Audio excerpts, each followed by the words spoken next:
अस्सलाम वालेकुम। काफ़ी स्टूडेंट्स को रिक्वेस्ट थी कि इसके जो चैनल्स है उसको थोड़ा एक्सप्लेन कर दूं और ज़्यादा। तो मैंने क्या किया है, जो दोनों सेक्शन है, एक वेब डिस्ट्रीब्यूशन चैनल्स और दूसरा जो था जो फिजिकल डिस्ट्रीब्यूशन चैनल्स है, उसमें थोड़ा डीप डाइव हम करेंगे। और उसके थ्रू ये होगा कि आप लोगों को एक एक करके मैं समझाऊंगा कि ताकि with visual examples, so that it makes it easier for you guys to understand कि हर सेक्शन में मतलब जो डेडिकेटेड ई कॉमर्स हो गया या जो भी हो गया, उनमें डिफरेंसेस क्या हैं और किस तरह आप लोग अपनी कंपनी के लिए इनमें पिक करेंगे चैनल्स को। तो जो आप लोगों का बिजनेस मॉडल कैनवस डिजाइन होगा, उसके अंदर आपको इनमें से स्ट्रैटेजीज पिक करनी होंगी। How are you going to be selling और सेलिंग टू योर कस्टमर, और किस तरह आप आपका प्रोडक्ट सर्विस जो भी आप चीज बिजनेस बनाने जा रहे हैं कस्टमर के हाथ में कैसे पहुंचेगी। तो आपको इसको एक्सप्लेन करना होता है। तो जैसे बात हुई थी पहले कि दो तरह के चैनल्स हैं। एक होता है फिजिकल चैनल कि आपको रिटेल में या उसमें अपनी दुकानों में जो चीजें बेचनी टेक्नोलॉजी रिलेटेड, और दूसरी क्या होती है जो होती है web distribution channel. Web distribution channel में क्या हो रहा होता है कि आप ऑनलाइन चैनल्स यूज कर रहे होते हैं टू मेक योर सेल्स। तो when you look at them separately, तो let's go one by one through each one of them. तो पहला जो आता है वो होता है डेडिकेटेड ई कॉमर्स, जिसको हम वेबसाइट्स और वेबसाइट मार्केटिंग के नाम से भी रिकग्नाइज करते हैं। इसमें ये कि जो आपकी ई कॉमर्स वेबसाइट्स होती हैं, ये एक ऑनलाइन एड्रेस होता है, उसके ऊपर लोग शॉपिंग के लिए जाते हैं और वहां से जाके आपका प्रोडक्ट खरीद सकते हैं। तो जैसे मिसाल है, ये वेबसाइट है, इस तरह की बहुत सारे ब्रांड्स हैं जिन्होंने अपनी स्टोर्स बनाए होते हैं ऑनलाइन। तो बजाय इसके कि आप किसी और वेबसाइट पे जा रहे हैं शॉपिंग करने, आप उनकी अपनी स्टोर पे जाके www.nike.com या एसोस है, ये कपड़ों का एक फैशन का ब्रांड है। तो what happens with this selected model is कि you have your own website, उस वेबसाइट के ऊपर आप डायरेक्ट सेल्स करें। एक चीज याद रखने वाली जो ये है कि एक चैनल होना मतलब आपके बिजनेस के लिए फेलियर है अगर आप सिर्फ एक चैनल के ऊपर रिलाई करेंगे। That is why you should have multiple channels. तो ये नहीं हो कि सिर्फ एक जगह से आप बेच रहे हो कि जी हमारी पूरी रिलायंस इसके ऊपर है कि हमारा सेल्समैन बेचेगा। तो फिर आपका बिजनेस जो है, अगर सेल्समैन नहीं मिला काम का या गलत टीम मिल गई, तो आपकी कंपनी के लाले पड़ जाते हैं। तो ऑलवेज मेक श्योर कि यू हैव मल्टीपल चैनल्स। तो one of the channels that is available to you is you build your own website, और उसके थ्रू आप चीजें अपनी बेचेंगे। तो ये सबसे पहला सबसे बेसिक वर्जन होता है सेल्स का ऑनलाइन, कि आप क्या करते हैं, you build your own e commerce website और आपकी वेबसाइट के थ्रू आप चीजें बेच रहे होते हैं। तो ये तो it's very simple to understand. इसी को तो एक स्टेप आगे जब आप ले जाते हैं तो you build an app store. App store से ये मतलब है कि जैसे कंपनीज होती हैं जो अपने उसी, जैसे राइट हैंड साइड पे आप देख सकते हैं एसोस की जो वेबसाइट है, वो उन्होंने ऐप के थ्रू भी वो बेच रहे हैं। तो you can either have a mobile website which is still part of the dedicated e commerce section, और you can build your own app, जो कि राइट हैंड साइड पे आप देख सकते हैं इमेज में। कि लेफ्ट हैंड साइड पे जो है आपके पास इन्होंने मोबाइल ऑप्टिमाइज वेबसाइट बनाई है, विच is still part of the first option जो डेडिकेटेड ई कॉमर्स कहलाता है। सीधे हाथ पे जो है वो उनका आईफोन ऐप भी एक उन्होंने बनाया कि अगर आपको वही चीजें ऐप के थ्रू खरीदनी है तो you can buy them through the app as well. तो companies can build their own apps and they can sell through that channel. इसमें एक नुकसान ही होता है कि आपकी बहुत ही कोई लॉयल कस्टमर होगा तो वो आपका ऐप डाउनलोड करेगा सिर्फ आपकी चीजें खरीदने के लिए। वरना लोग क्या करते हैं, जाके कहीं और से चीजें खरीद रहे होते हैं, अमेजोन वगैरह, जहाँ पे मल्टीपल ऑप्शन उनके पास अवेलेबल हो। अगर सिर्फ आपके स्टोर पे आपकी चीजें बिक रही हैं तो उसको डाउनलोड करना उस ऐप को, वो कोई बहुत ही लॉयल फैन होगा आपका जो कि ये हरकत करेगा। तो जस्ट कीप इन माइंड कि when you are thinking of building a mobile application, उसकी यूटिलिटी कितनी है। आप मार्केट स्टडी करें अपनी, कि देखें जो आपका कस्टमर सेगमेंट है वो एप्स डाउनलोड करता भी है कि नहीं। अगर आपका कस्टमर एप्स ही नहीं यूज करता, say for example you are selling to parents and grandparents, तो उन लोगों के लिए तो ऐप डाउनलोड करना ही एक अजाब हो जाता है।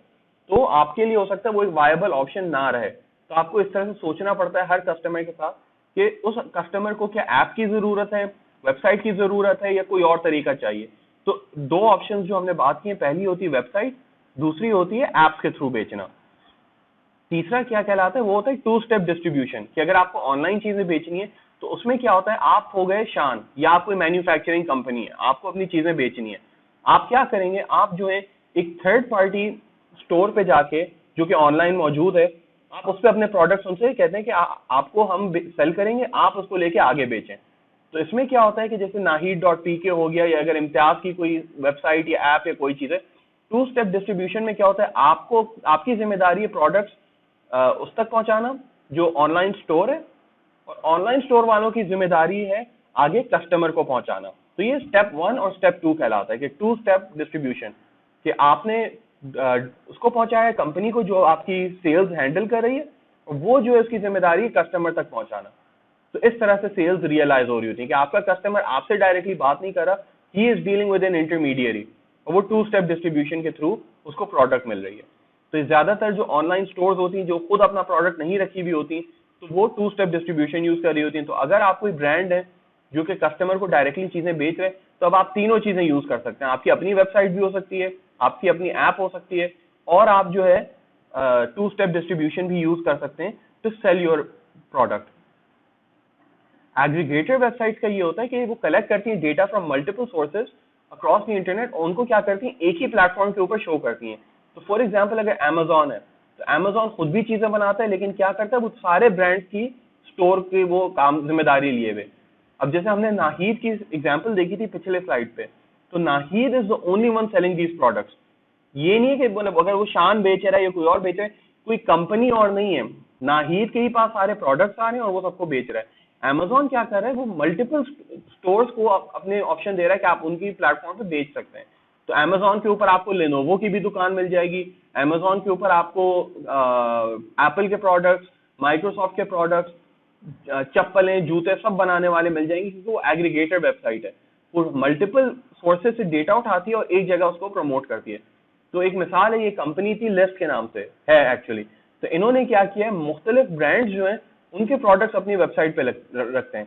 तो अगर आप जैसे उनकी वेबसाइट पे जाके मेंस प्रोडक्ट्स में जीन सर्च करेंगे, तो वो आपको डिफरेंट ब्रांड्स की डिफरेंट स्टोर से वो ढूंढ के आपको रिजल्ट दे देता है कि कहाँ पे कितनी प्राइस पे चीज मिल रही है। तो you can find the best deal. तो अगर आप देखें ऊपर उसमें ब्रांड का नाम लिखा हुआ है, डी स्क्वायर्ड, एडिडास, लेवाइस, जी स्टार, ये ब्रांड्स के नाम है। नीचे क्या है, उनकी लिंक है कि वो कहाँ से इसने वेबसाइट से उठाया है। तो स्टैंड आउट कोई वेबसाइट, उसने उस पर डील देखी है कि जी अभी उस पर सेल लगी हुई है 40% ऑफ। द हट के ऊपर लेवाइस की जीन्स की सेल लगी हुई है कि जी 65% ऑफ। तो ये क्या कर रही है वेबसाइट, ये इसकी जिम्मेदारी है दूसरी वेबसाइट से डील्स उठा के कस्टमर को दिखाना कि कस्टमर को बेस्ट डील ऑप्शन मिल जाए। तो एग्रीगेटर क्या कर रहा है, खुद ये कुछ नहीं बेच रहा, ये क्या कर रहा है, ट्रैफिक रीराउट कर रहा है, और ये कमाएगा एफिलिएट मार्केटिंग के थ्रू या driving traffic to the other stores. ये उससे जो है अपनी रेवेन्यू जनरेशन करता है। तो ये एक टाइप होती है मार्केटिंग की या सेल्स की ऑनलाइन, की कहलाती है एग्रीगेटर वेबसाइट। पांचवा जो आपके पास अपॉर्चुनिटी होती है वेब डिस्ट्रीब्यूशन में, वो होती है सोशल कॉमर्स। ये वेरी सिंपल है इन द सेंस ऑफ कि आप जो है जितनी अपनी सोशल मीडिया प्लेटफॉर्म्स हैं, इंस्टाग्राम हो गया, यूट्यूब हो गया, पिंटरेस्ट हो गया, फेसबुक हो गया, ट्विटर हो गया, इन लिंक्डइन हो गया, जो भी प्रोफाइल्स हैं आपकी, आप उनको यूज करें टू जनरेट सेल्स।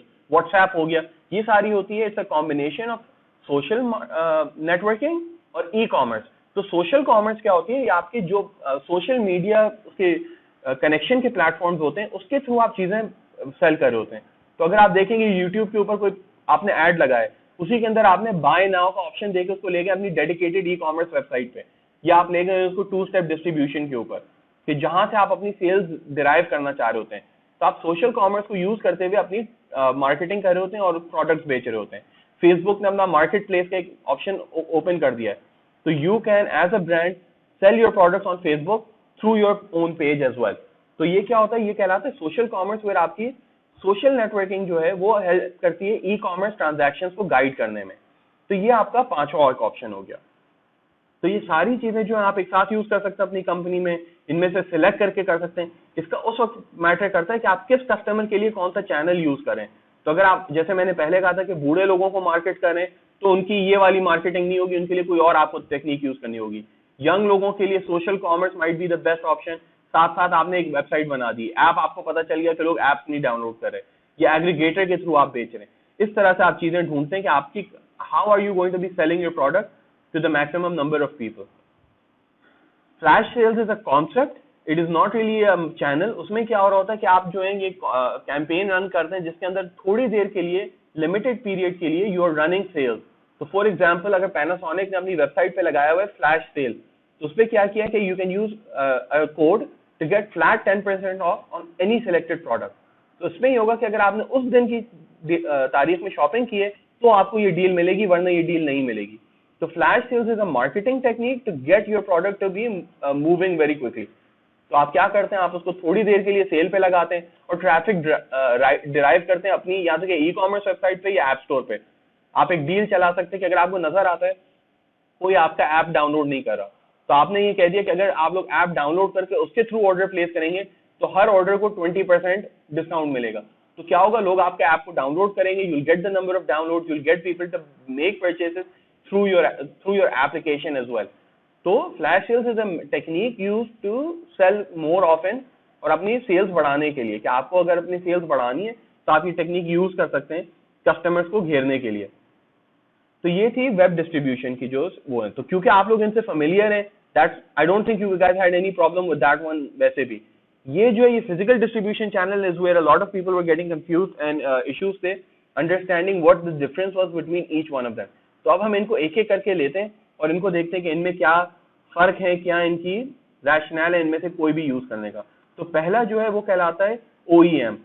ये 3 सेपरेट लेटर्स की तरह प्रोनाउंस होता है OEM। ये कहलाता है original equipment manufacturer, which is a misleading term. उन्होंने इसलिए कहा है क्योंकि जो प्रोडक्ट्स खुद बना रहे हैं, जैसे समझे हमने बात की थी TCL की वगैरह, वो ये कि वो अपना प्रोडक्ट अगर बना के बेच रहे हैं तो they wouldn't really be an OEM। OEMs are typically manufacturers who resell another company's products under their own name and branding। जिसकी मिसाल ये कि Asus जो है वो खुद भी लैपटॉप्स बनाता है, खुद भी चीजें वो बेच रहा है, मगर Asus जो है वो Intel के लिए प्रोसेसर्स भी बनाता है। माइक्रोसॉफ्ट का जब ओरिगामी कंप्यूटर आ रहा था तो उन्होंने उनके लिए वो प्रोडक्ट बनाया था। उन्होंने गार्मिन वालों के लिए फोन बनाने की बात की थी। तो OEM Asus नहीं हुआ, OEMs ये सारी कंपनीज हैं जो दूसरों से अपनी मैन्युफैक्चरिंग कराती हैं। तो क्या मतलब हुआ कि OEMs जो है typically manufacturers who resell an other companies product under their own name and branding. तो क्या है, कोई और कंपनी उनका फिजिकल प्रोडक्ट बना रही है और ये उसको बेचते हैं आगे जाके। तो अगर आप लोग कोई खुद हार्डवेयर मैन्युफैक्चरर बनना चाह रहे हैं तो आपका जो है, अगर आप अपना ब्रांड भी बना रहे हैं तो you'll use different channels. OEMs होता है कि अगर आपको खुद अपनी चीजें नहीं बनानी, किसी और से बनवानी हो, तो अगर सैमसंग जो है उनकी स्क्रीन TCL वाले बना रहे हैं, Samsung is the OEM। TCL उनका OEM नहीं होगा, सैमसंग उनका OEM होगा। ठीक है, तो ये याद रखें कि इसके अंदर जो ट्रिकी बात है वो ये है कि OEMs जो है वो जो इसमें याद रखने वाली कि वो typically manufacturers who resale another companies products under their own name. जो सेकंड सेंटेंस है इसको बस याद रखिएगा कि Asus OEM नहीं है, Intel जो Asus की बनाई हुई चीजें इस्तेमाल कर रहा है वो OEM है। ठीक है, तो ये मिसलीडिंग टर्म है, बस इसको याद रखिएगा। तो इस तरह से होता है कि ये OEMs are the companies which are having their products made by other people, जो है ना कि जो मैन्युफैक्चरर्स और उनसे अपनी ब्रांडिंग लगा देते हैं सिर्फ उसके ऊपर। सिस्टम्स इंटीग्रेटर कौन होते हैं? ये ज्यादातर टेक्नोलॉजी कंपनीज होती हैं, जैसे पाकिस्तान में इनबॉक्स टेक्नोलॉजी थी, या दूसरी कंपनीज होती हैं जो कि कंसल्टिंग भी प्रोवाइड करती हैं। ये क्या कर रही होती हैं? एज अ पर्सन और company that specializes in bringing together component subsystems into a whole and ensuring that those सब सिस्टम्स फंक्शन टुगेदर। इसका मतलब ये, टू बी वेरी सिंपल, ये एक कंपनी होती है सिस्टम इंटीग्रेटर जो मुख्तलिफ कंपनीज के साथ मिलके उनके प्रोडक्ट्स उठाती है, उनको कंबाइन करके एक फिनिश गुड देती है कस्टमर को। तो अगर आपने किसी एक कंसल्टिंग कंपनी को हायर किया कि जी हम यूनिवर्सिटी बना रहे हैं, हमें इसके लिए LMS सिस्टम भी चाहिए, लाइब्रेरी मैनेजमेंट सिस्टम भी चाहिए, स्टूडेंट अटेंडेंस सिस्टम भी चाहिए, तो आप क्या करेंगे? सिस्टम इंटीग्रेटर को हायर करेंगे सच एज इनबॉक्स टेक्नोलॉजीज या कोई और कंसल्टिंग कंपनी, और उसकी जिम्मेदारी होगी कि ये छोटे छोटे सब सिस्टम्स उठा के एक कंप्लीट सोल्यूशन देके आपका LMS सिस्टम बना दें। तो जो कीट का LMS सिस्टम वो बना के देंगे वो उनका प्रोप्राइटरी तो होगा, लेकिन होगा ये उसमें छोटे छोटे कंपोनेंट्स दूसरी कंपनी से उठा के एक फाइनल प्रोडक्ट बनाइए। तो अगर आपको अपनी चीजें बेचनी है, you can work with system integrators ताकि वो आपका प्रोडक्ट पुश करें, कि ओरेकल हो गया, सैप हो गया। इनबॉक्स को आप हायर इसलिए करते हैं क्योंकि उनको ये होता है कि हम सैप इंप्लीमेंटेशन में आपकी मदद करेंगे। तो इस तरह से आप कंपनीज हायर करती हैं कि फाइनेंशियल कंपोनेंट्स मॉड्यूल्स ऐड करने के लिए, उसके लिए तो आप उनके पेरोल पे आ जाते हैं। पेरोल तो नहीं है लेकिन उनके उसमें आ जाते हैं, पैनल में आ जाते हैं कि वो आपको यूज करें। तो these are some examples of the top 10 system integrating companies. खुद ये लोग क्या करते हैं, डिलॉइट हो गई, PwC, ये सारे हमने नाम सुने में, ये कंसल्टिंग कंपनीज होती हैं। इनका क्या है, ये इनके पैनल पे मुख्तलिफ कंपनीज होती हैं जिनके साथ ये काम करते हैं। तो अगर आपको इनसे चीजें बनवानी होती हैं तो ये अपने उसमें से देखते हैं कस्टमर्स में से और उनमें से कि हम किसका मॉडल, किसकी प्रोडक्ट्स हम यूज कर सकते हैं इनका सोल्यूशन प्रोवाइड करने के लिए। तो ये आपको क्या प्रोवाइड करते हैं? They combine together multiple smaller systems to make a whole one. तो अगर आपको अपना सिस्टम बेचना है, यूर अ टेक कंपनी, तो आप कहेंगे कि सिस्टम इंटीग्रेटर के थ्रू हम नए दरवाजे खोलेंगे जो हमारे पास जिनका एक्सेस ना हो। तो आप क्या करेंगे? आप PwC या डिलॉइट के साथ व्हाइट हैट वो वाली डील कर देंगे ताकि वो आपको प्रोजेक्ट अपने दे दे कि भाई देखो हमें ये चीज बनानी है, तुम बना के हमें दो। तो वो सब सिस्टम आपसे एक छोटा बनवा लेंगे मॉड्यूल, वो अपने उसमें इंटीग्रेट करा देंगे जैसे भी वो चाहते हैं। तो डिफेंस कॉन्ट्रैक्टिंग कंपनीज हो गई, कि जो बोइंग हो गई, बड़ी बड़ी कंपनीज हो गई जो डिफेंस और उसमें आईटी में काम करती हैं गवर्नमेंटल लेवल पे, वो यही कर रही होती हैं। वो छोटे छोटे क्लाइंट्स हायर करती हैं और उनसे काम बनवाती हैं कि तुम लोग ये बना के हमें दो, हमें ये चीज चाहिए। तो सिस्टम इंटीग्रेटर ये प्रॉब्लम सॉल्व करता है। तो if you are a tech company, तो you want to sell through this kind of channel, तो आप क्या करेंगे, आप किसी सिस्टम इंटीग्रेटर के साथ डील कर लेंगे कि हम आपके लिए चीजें बना के देंगे जो आपको चाहिए। तीसरा क्या होता है, वो होता है वैल्यू एडेड रीसेलर। इसमें जो है ये फर्क होता है कि वैल्यू एडेड रीसेलर क्या कर रहा होता है कि ये additional hardware installation services, consulting, trouble shooting और सिमिलर प्रोडक्ट्स ये उनको प्रोवाइड कर होते हैं अपने कस्टमर्स को। तो से योर BenQ या कोई आप बड़ी कंपनी है जो प्रोजेक्टर्स बनाती है, you want to sell to a market say in Pakistan या अफगानिस्तान या मलेशिया, तो आप क्या करेंगे, आप वैल्यू एडेड रीसेलर ढूंढेंगे जिनकी जिम्मेदारी होगी कि आपका प्रोडक्ट प्रमोट करें, उसको इंस्टॉल करें, उसकी वारंटी को फुलफिल करें, और सिमिलरली और फंक्शन वो खुद क्या दे सकता है, यानी वैल्यू ऐड क्या कर सकता है रीसेलर के तौर पे। तो पाकिस्तान में एक कंपनी है ईस्ट टेक के नाम से, तो अगर आप देखें ये पाकिस्तान में BenQ के ऑथराइज्ड पार्टनर है। तो व्हाट दैट मींस इसके BenQ के ओरिजिनल प्रोडक्ट्स इनके पास हैं।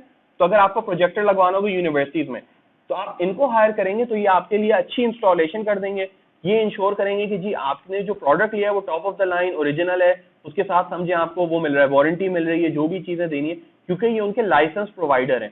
तो to sell your product in a physical distribution channel, आप क्या करें, you work with the smaller companies जो कि वैल्यू एडेड रीसेलर कहलाती हैं, जो कि आपका प्रोडक्ट पुश कर रहे होते हैं आगे कस्टमर्स को, और उसमें क्या कर रहे होते हैं, ये अपनी भी वैल्यू ऐड कर रहे होते हैं कि हम क्या दे रहे हैं, हम आपको कंसल्टिंग प्रोवाइड कर रहे हैं कि देखिए आप ये गलत वाला प्रोजेक्टर ले रहे हैं, ये यूनिवर्सिटीज के लिए बहुत महंगा है, आप इस ये वाला प्रोडक्ट ले लें हमारा, या आपको पूरा सोल्यूशन प्रोवाइड करके वो देते हैं।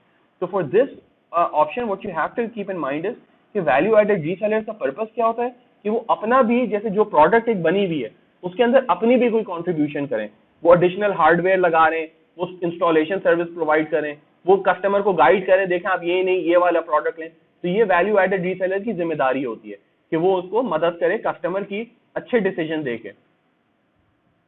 Direct sales force very simple, ये कि आप जो है अपने खुद हायर करते हैं सेल्स टीम, क्योंकि हमने बात की कि अब जैसे एप्पल हो गया या माइक्रोसॉफ्ट हो गया, ये क्या कर रहे हैं, ये OEM से ये खुद OEMs हैं, ये चीजें दूसरों से बनवाते हैं, लेकिन बेचने के लिए ये क्या करेंगे, ये अपनी डायरेक्ट टीम हायर करते हैं सेल्स के लिए, ये अपने ऑनलाइन दुकान, ये ऑनलाइन स्टोर्स बनाते हैं, फिजिकल दुकानें बनाते हैं, और वहां पे सेल्समैन खड़े करके चीजें बेच रहे होते हैं।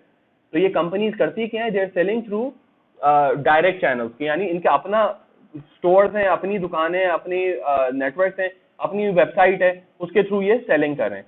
इसके अंदर एक कॉन्सेप्ट आता है डायरेक्ट और इनडायरेक्ट चैनल्स का।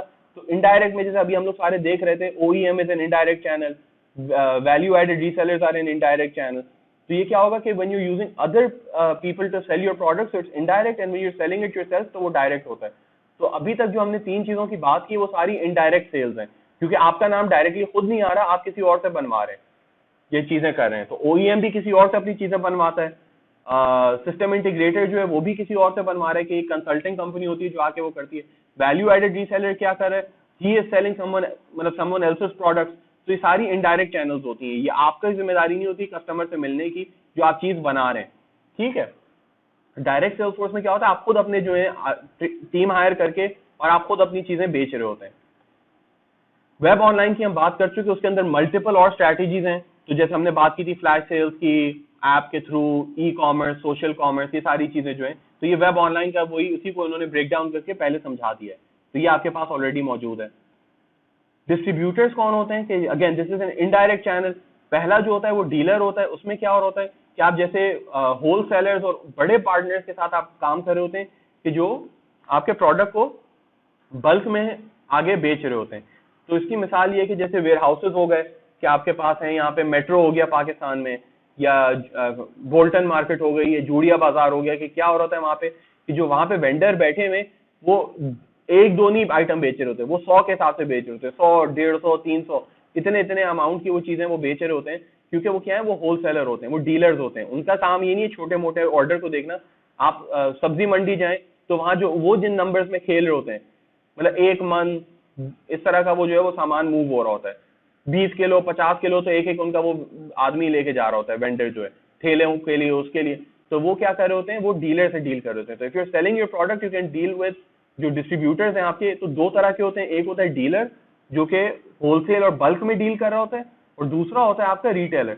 रिटेलर होते हैं छोटे मोटे सेल्समैन, और उसमें ये कि साइजेस चेंज होते रहते हैं, लेकिन क्या होता है कि वो they're selling one on one customer को, कि कस्टमर आता है उसको 1 पीस चाहिए, 2 पीस चाहिए, महीने का सामान चाहिए, तो ये उन लोगों के लिए होता है। तो आपके पास जो अच्छी कंपनीज हैं, शान, नेशनल, ये सारे, इनके पास दोनों की अलग टीम्स होती हैं। एक टीम होती है जो अकाउंट्स को देख रही होती है, जो कि डीलर्स को हैंडल कर रही होती है, कि जूड़िया बाजार, बोल्टन मार्केट, क्या कहते हैं तुम्हारा इसका जो है कि सदर में जो एम्प्रेस मार्केट है, जहां पे लोग बैठे हुए हैं जो ह्यूज क्वांटिटीज मूव कर रहे हैं, तो एक तो उनको वो डील कर रहा होता है डिस्ट्रीब्यूटर।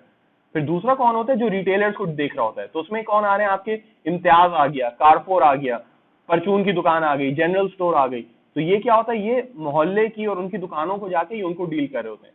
तो उसमें क्या होता है कि इनके पास रिटेलर्स भी होते हैं और होलसेलर्स भी होते हैं। तो this is one way you can sell your products, ठीक है। तो अब ये जो है we gone through these again as well. अब अगर कोई सवाल होता है तो you can check with me again. जो सबसे कंफ्यूजिंग चीज है वो OEM है, क्योंकि OEM में क्या हो रहा होता है, आपको बस ये याद रखना है कि OEM ओरिजिनल इक्विपमेंट मैन्युफैक्चरर से ये मतलब नहीं है कि आप खुद बना के खुद बेच रहे हैं। आप क्या करें, आप किसी और के लिए बना रहे हैं चीजें। जो जो ऑर्डर आपको प्लेस कर रहे हैं चीजें बनाने के लिए, आप उसके लिए OEM है, वो OEM है, आप जो है उसके लिए मैन्युफैक्चरर है। तो जैसे अगर आपने कोई कंपनी बनाई और आपको क्लाइंट मिलता है, जो आपने फैक्ट्री लगाई है और आपके पास आ जाते हैं नाइकी या लेवाइज वाले अपनी चीजें बेचने बनवाने के लिए, और आप उनके लिए चीजें बना रहे हैं, तो नाइकी या Levi's would be the OEM and you would be the manufacturer. तो ये याद रखें कि अगर आपको चीजें बेचनी है तो आप दूसरों के लिए चीजें बना के उनको बेच रहे हैं। तो ये आपके लिए डिस्ट्रीब्यूशन चैनल इस तरह से। Let's go back to OEM। As a company आप OEM को कैसे यूज करेंगे। अगर आप लोगों को कहना है कि जी हम OEM बनना चाहते हैं, इसके मतलब ये कि आप OEMs जो है उनसे डील करेंगे कि जो खुद चीजें नहीं बना रहे, आप उनके लिए प्रोडक्ट बना रहे हैं। तो एसस यूज करता है OEMs को चीजें बेचने के लिए। तब एसस का लैपटॉप कोई खरीदे नहीं खरीदे, अगर माइक्रोसॉफ्ट का कोई ले रहा है प्रोडक्ट जो इन्होंने बनाए, पैसे एसस को मिल रहे हैं बनाने के, तो उनको तब भी पैसे मिल रहे हैं। तो even if they making something for someone else, if I have a technology company, तो मुझे ये परवाह नहीं, मुझे तो चीजें बना के बेचनी है। तो अब अगर मैं कंपटीशन के लिए भी बना रहा हूँ तो मेरी तो रेवेन्यू रियलाइज हो रही है ना। तो if I am TCL making a TV for Samsung, मुझे क्या फायदा है कि मेरा टीवी तो बन रहा है, मेरी फैक्ट्री इस्तेमाल हो रही है। तो मैं OEM से डील कर रहा हूँ कि OEM के ऑर्डर लूंगा। मैं OEM से कहूंगा यार मुझे ऑर्डर दो, मैं तुम्हारे लिए चीजें बना के बेचूंगा। तो इसको समझना ऐसे है कि as a distribution company, as a distribution channel, अगर आप OEM लिख रहे हैं तो यानी आप OEM के लिए चीजें बना रहे हैं। OEM ऑर्डर प्लेस करता है आपसे, मुझे 100 कंप्यूटर चाहिए, मुझे 100 LCD स्क्रीन चाहिए, मुझे 100 प्रोडक्ट चाहिए। तो अगर you are in the manufacturing business तो आपके लिए OEM रेलेवेंट है। ज्यादातर आप लोग सर्विस ओरिएंटेड इंडस्ट्रीज में काम कर रहे हैं, तो it's not going to really be available to you. मगर अगर आपको मैन्युफैक्चरिंग का कोई बिजनेस सोच रहे हैं कि हम कोई चीजें बनाएंगे, कोई पार्ट्स बनाएंगे, कोई चीज बना रहे हैं, कोई प्लास्टिक की फैक्ट्री लगा रहे हैं, तो आप OEM के लिए काम करेंगे। तो इस तरह से आपकी सेल्स हो रही है। तो डिस्ट्रीब्यूशन चैनल क्या है, OEM के ऑर्डर आप लेके उनको चीजें बना के देंगे ताकि आपको पैसे मिले। तो ये इस तरह से सोचिएगा, ठीक है। इसके अलावा इससे रिलेटेड कोई क्वेश्चन हो तो you guys can contact me after this as well. और इसमें ये एक क्लोजिंग चीज ये थी कि ये जो है एक ग्राफ है जो हम लोगों ने उसमें देखा था कि सिलेक्टेड उनके साथ उन्होंने बनाया था। This basically shows you direct routes and indirect routes, कि जो है कि आपकी डायरेक्ट राउट्स कौन से थे, डायरेक्ट सेल्स हो गया, टेली सेल्स हो गया, ऑनलाइन स्टोर हो गया, क्योंकि आप खुद बेच रहे हैं इन चीजों को। आपकी स्टोर पे कोई आदमी आता है कि रिटेल ओन लिखा हुआ है, कि अगर आपकी अपनी दुकान पे कोई आ रहा है, आप हुआवे हैं और आपने लकी वन में एक दुकान खोली हुई है, तो आपके अपने पास कस्टमर आ रहा है, वो कहीं और नहीं जा रहा। और इनडायरेक्ट में सारे वो आ जाते हैं, वैल्यू एडेड रीसेलर आ जाता है, आपका सिस्टम इंटीग्रेटर आ जाता है, ये रिटेलर आ जाते हैं, ये सारी चीजें। और इसमें इन्होंने दिखा दिया कि कितनी कॉस्ट बढ़ती जाती है अगर आप खुद डायरेक्ट सेल्स टीम हायर करेंगे। तो उसमें आपकी कॉस्ट सबसे ज्यादा होती है, आपको सैलरी देनी है, उसके मोटरसाइकिल की अलाउंस देनी है, आपको उसका जो है क्या कहते हैं सामान का, उसका उस एम्प्लॉय को ट्रेन करना पड़ेगा। तो it cost you a bit more, लेकिन वैल्यू भी सबसे ज्यादा वो ऐड करता है क्योंकि वो आपके लिए नया बिजनेस लेके आ रहा होता है। इसी तरह वैल्यू एडेड रीसेलर का फायदा क्या होता है कि अगर आप वैल्यू एडेड रीसेलर को हायर करते हैं तो उसकी जिम्मेदारी होती है कि वो आपका प्रोडक्ट जो है उसको आगे बेचे, उस पर वैल्यू एडिशन करे, अपना भी कमीशन रखे। तो सबसे ज्यादा वैल्यू भी वो ऐड करता है और सबसे ज्यादा कॉस्ट भी आपको पड़ती है, क्योंकि आपका प्रॉफिट मार्जिन कम हो जाता है, क्योंकि वो आदमी अपना कट रखता है बीच में हर चीज का। तो वो अपनी डील बनाने के लिए वो हो सकता है आपको एट कॉस्ट बेच दे। अगर उसको एक प्रोजेक्टर मिलता है समझे 10,000 रुपए का, ठीक है, और आप लोग मार्केट में बेचते हैं उसको समझे 18,000 रुपए का, तो वो जब कस्टमर से बात करेगा, समझे वो पीएफ किट आता है अपना प्रोडक्ट बेचने के लिए, वो ये कहेगा आप बेनक्यू के प्रोजेक्टर लगाएं मेरे पास, इसका मैं इसका लाइसेंस वो रीसेलर हूँ, आप मुझसे डील करें, मैं इंस्टॉलेशन भी लगा दूंगा, सब करूंगा। तो वो अपना मार्जिन बढ़ाने के लिए कहेगा देखें वैसे ही 18 का मिलता है, मैं आपको ये दे रहा हूँ 10,000 का, लेकिन मैं साथ साथ इंस्टॉलेशन फ्री कर रहा हूँ और इसके साथ मैं आपको वारंटी भी दे रहा हूँ, सब दे रहा हूँ, तो आप मुझे इसके 15,000 दे दीजिएगा या 16,000 दे दीजिएगा। 6,000 अपना प्रॉफिट रख के उसने 8,000 आपका मार्जिन कम कर दिया, लेकिन क्योंकि आप एट कॉस्ट भी बेचने के लिए तैयार थे तो 10,000 पे भी आपकी चीज बिक गई है, तो आपको नुकसान नहीं है। तो क्या होता है कि वैल्यू एडेड रीसेलर आपके लिए कॉस्ट बन सकते हैं, लेकिन वैल्यू भी सबसे ज्यादा ये प्रोवाइड करते हैं कि ये बड़े बड़े अकाउंट लेके आ जाते हैं, ये एक साथ आपके 20-40 प्रोडक्ट बेच देंगे जो आपको मेहनत होती है आपको खुद बेचने में। तो ये इस तरह से आप देख सकते हैं कि कितनी मेहनत लगती है, और जितना आसान तरीका होता है बेचने का उसमें कॉस्ट भी सबसे कम होती है लेकिन वैल्यू भी सबसे कम होती है। आपको मेहनत ज्यादा करनी पड़ेगी, आपने वेबसाइट बना दी तो वेबसाइट पे चीजें तो आप बेच सकते हैं, सारा प्रॉफिट आपको मिलेगा, लेकिन सबसे ज्यादा मेहनत भी फिर करनी पड़ती है उसको एक एक यूनिट बेचने के लिए। लेकिन जितना आपके पास एक स्टाफ होती है, डिस्ट्रीब्यूटर होता है, उसका फायदा होता है कि आप जो है उन लोगों के थ्रू जब बेचते हैं तो वो बल्क क्वांटिटीज में बेचेंगे लेकिन वो मार्जिन आपका कम कर देता है। तो ये आपको बैलेंस करना पड़ता है, इसीलिए मैंने कहा एक चैनल रखना बहुत बुरा होता है। अगर आपका पूरा बिजनेस रिलाई कर रहा है वैल्यू एडेड रीसेलर के ऊपर कि चलो यार मार्जिन मेरा कम हो रहा है लेकिन ये ऑर्डर ज्यादा निकाल रहे हैं, नुकसान क्या होगा कि अगर आपके पास कस्टमर खुद आप उसमें कोई प्रॉफिट नहीं कमा रहे, सब आपका माल वो एट कॉस्ट बेच रहे हैं, आप सर्वाइव कैसे करेंगे? तो you need profits to survive as well. तो इसीलिए ये होता है कि आप ब्लेंडेड स्ट्रैटेजी रखते हैं, आपके पास सेल्स फोर्स भी होनी चाहिए, आपके पास रीसेलर भी होना चाहिए, ऑनलाइन दुकान बना और फिजिकल दुकान बना रहे हैं, ये सब चीजें देख के कि आपको कहाँ कहाँ जरूरत है। आप अगर अपना फोन नंबर देते हो तो आपके पास व्हाट्सएप ग्रुप भी होना चाहिए, फेसबुक पे भी होना चाहिए, ट्विटर पे भी होना चाहिए, या वैसे एक मोबाइल नंबर भी होना चाहिए। तो इस तरह से क्या होगा, आपके पास हर चैनल के थ्रू आप चीजें अपनी बेच सकते हैं। ठीक है, तो I hope this explains this chapter a bit more in detail. Visual मैंने रेफरेंसेस भी दे दिए वेरेवर इट्स पॉसिबल। तो अब अगर कोई क्वेश्चन होता है तो देन आस्क स्पेसिफिक क्वेश्चंस, ये मत पूछेगा सर दोबारा समझा दें, क्योंकि that makes no sense to me कि मैं क्या समझाऊं। तो अब कोई सवाल हो तो आप लोग एक्सप्लिसिटली पूछ लें कि ये चीज नहीं समझ में आई या एक कॉन्सेप्ट समझा दें, तो that would be more helpful for everyone and me as well. ठीक है, तो I hope everyone understands this now. कोई क्वेश्चन होता है तो आप मुझसे व्हाट्सएप ग्रुप पे या वैसे पूछ लें दोबारा, and then I share the answer with everyone on that platform. ठीक है, चलें, everyone have a great day. अल्लाह हाफिज़।